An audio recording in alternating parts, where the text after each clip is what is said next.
myself Girish Belkar, and I welcome you to Math Made Easy Class 9 Mathematics. Today we are going to learn about circles. Circles are everywhere and we are used to circles that we do not notice them in our daily lives. Pizzas, roti, wheels of vehicles, bangles, dials of many clocks, coins, key rings, buttons of shirts, all are nothing but circles. For 1,000 years, human beings have been fascinated by circles since they first looked toward the sun and moon, which looked circular. Humans have created circular monuments to nature, built over 4,000 years ago to the Stonehenge in the England is the geometrical alignment of the stones in the form of concentric circles, which have served as ancient astronomical calculator and calendar. The most famous circular invention, one that has credited the most important invention of all, is the wheel. Scholars as early as Socrates and Plato have been fascinated with sheer beauty of properties of circles, and many scholars made a life's work out of studying them. Euclid was probably the most famous of these. It is in circle geometry that concept of congruence studied earlier have a powerful context. Learning objectives of this module are: after completion of this module, you will be able to define circle and its related terms, prove properties of circles related to arcs, chords and angles subtended by them, explain properties of cyclic quadrilateral, solve simple problem based on the circles and its properties. Circles and its related term. You have studied circle in earlier classes and you know how to draw a circle. To draw a circle, we take compass and put the pin of this compass at one point and rotate the tip of pencil, and this way we complete the circle. So, what exactly is happening here is the tip of the pin is a fixed point and the tip of pencil is a moving point.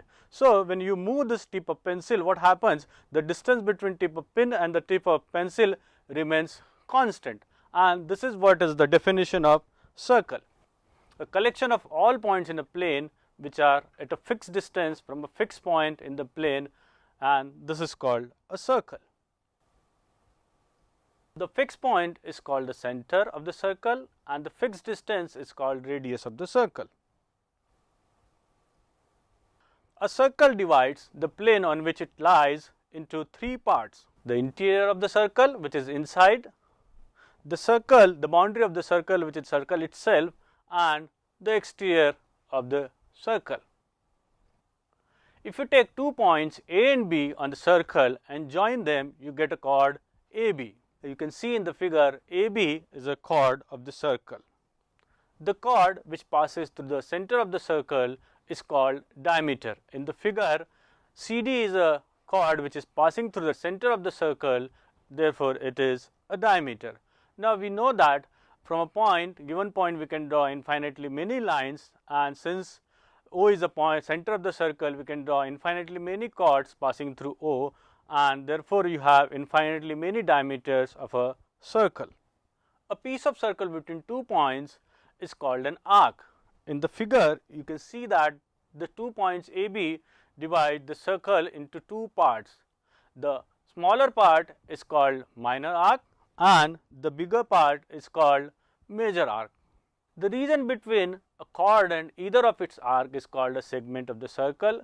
The region enclosed by the minor arc and the chord is known as minor segment, and the region enclosed between major arc and the chord is called major segment. The region between arc and the two radii joining the center to the end points of the arc is called sector. In the figure, you can see that OA and OB are the radii of the circles and AB is a arc. So, this arc is minor arc, therefore, the area enclosed is called minor sector, and the area enclosed by these two radii and the major arc AB is called major sector. Now, we come to angle subtended by a chord at a point. So, before this, we need to know what is angle subtended by a line segment at a point. For this, let us take a line segment PQ and a point R outside it. Join PR and QR. then the angle at R is called angle subtended by PQ at R. So, in this case the angle PRQ is the angle subtended by the chord PQ at the point R. Now, let us explore the relationship between the length of the chord and the angle subtended by it at the center. In the figure you can see that AB and CD are two chords of different length. The length of chord AB is bigger than length of chord CD. Now, let us change the chord of CD. So, what happens, as the length of chord CD is less than length of chord AB, the angle subtended by the chord CD at the center is less than the angle subtended by the chord AB. Let us increase the length of chord CD.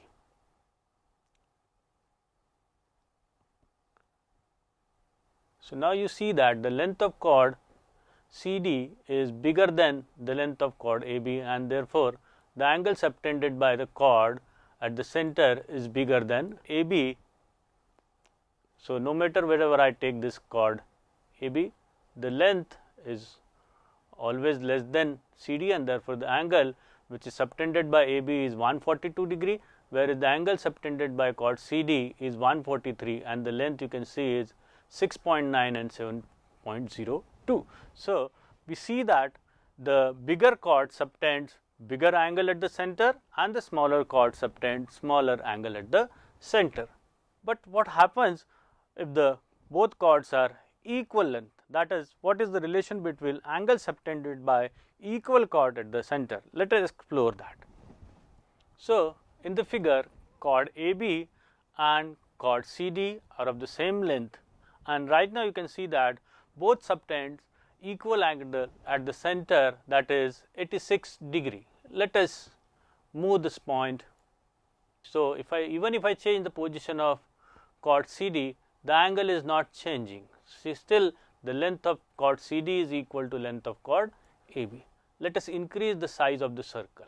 So, even if I increase the size, you see that if the chords are equal, then the angle subtended by them are also equal.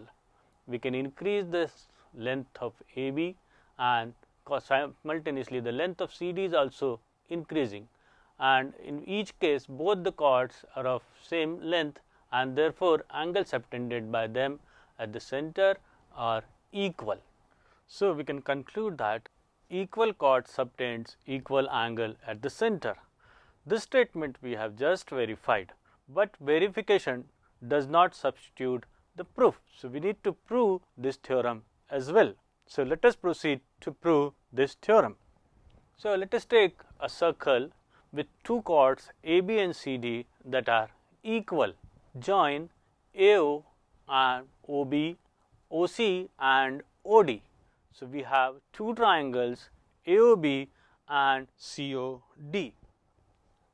Now, in triangle AOB and triangle COD, what we have, AB is equal to CD, which is given to us because the chords AB and CD are equal. OB is equal to OD because they are radii of the same circle. Similarly, we have OA is equal to OC, also the radii. So, in triangle AOB and COD, what we have is corresponding sides are equal. Therefore, by SS congruency rule, triangle AOB is congruent to triangle COD. What does that mean? That means the angle AOB is equal to angle COD because they are corresponding parts of congruent triangles. So, we have proved the theorem that equal chord subtends equal angle at the center. Now, let us move towards, if the chord subtends equal angle at the center, then what is the relation between them? We have seen that the equal chord subtends equal angle at the center, but this is the converse of that result, that if chord subtends equal angle at the center, are they equal? Let us verify. In this figure, you can see that there are two chords AB and CD. AB subtends an angle of 54 degree, whereas CD subtends an angle of 101 degree.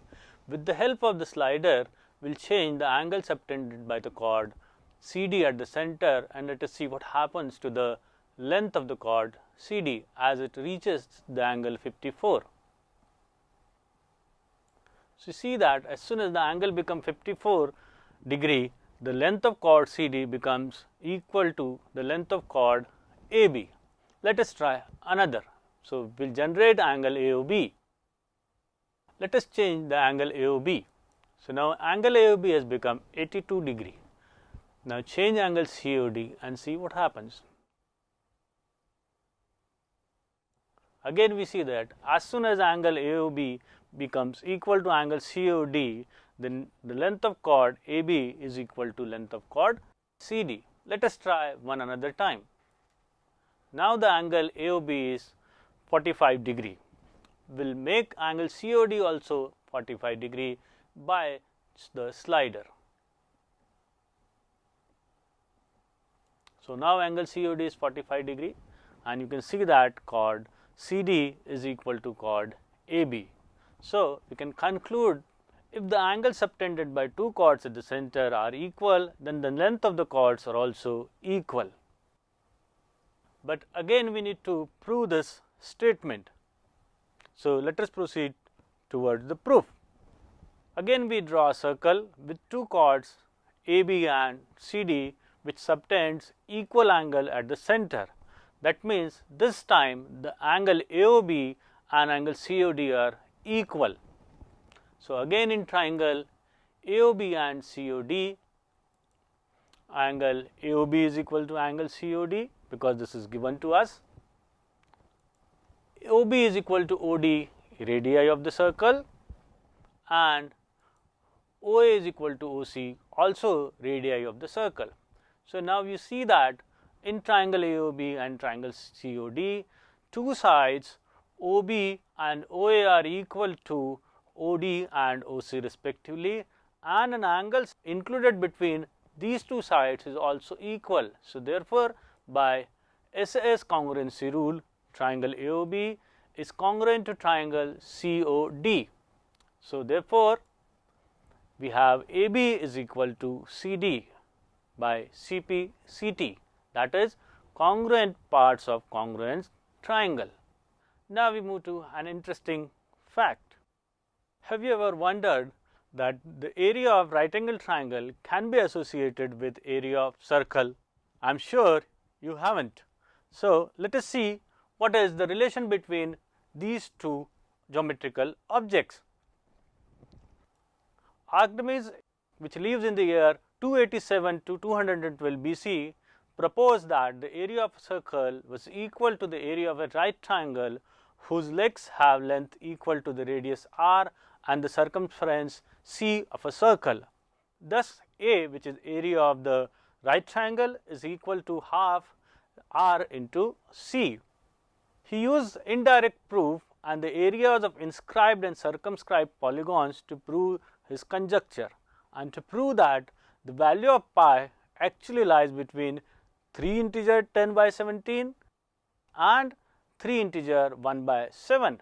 If we convert both the sides of pi into decimal, we get this inequality which can be written as 3.14085 is less than pi and pi is less than 3.142857. So, Archimedes' approximation was correct to two decimal places. Isn't it an interesting fact? So, we can see that the geometrical figures are not isolated, but they are interrelated with each other. So, that is all for today, but before going, we will recap what we have learned. So, we have learned about circles and the terms related to it. We also learned that the angles subtended by equal chords at the center are equal, and the converse of this is also true. That means, if the chord subtends equal angle at the center, then they are equal. Thank you.